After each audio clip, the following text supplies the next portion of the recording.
മോട്ടറിനാണ്. ഹീറ്ററിനൊക്കെ PVC അടിച്ച് ഇറങ്ങി താഴെ കണ്ടോ എല്ലാം കട്ട വെച്ച് മണ്ണിട്ട് സ്പിറ്റ് ചെയ്ത് പിന്നെ വെള്ളം നനച്ച് ലെവലാക്കി വെച്ചിട്ടുണ്ട്. ഇന്നലെ ഇതിൻ്റെ മേലെ മണ്ണ് കയറ്റരുത്, മണ്ണ് കയറ്റിയാൽ ലോഡ് കൂടും, പൈപ്പ് ബൾജാവും, PVCയിൽ എങ്ങനെയായാലും ബൾജാവും. ഇതൊന്ന് വലിയ ശേഷം മണ്ണിട്ട് പോകാം. ഒക്കെ വഴി കേട്ടതുണ്ടോ, വഴിയാണ്, ഒറ്റ ടീ ഉപയോഗിച്ചിട്ടില്ല. ഓക്കെ,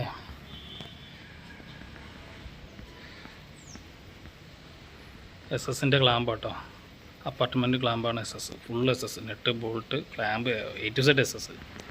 മേലെ നിന്ന് ഓരോ ബാത്റൂമിൽ നിന്നും ഓരോ കണക്ഷനാണോ, ഈ ബാത്റൂമിൽ കണക്ഷൻ, താഴത്തെ ബാത്റൂമിൽ കണക്ഷൻ, അങ്ങനെ പോയിട്ട് അവിടെ അങ്ങനെ തന്നെ 2 കണക്ഷൻ.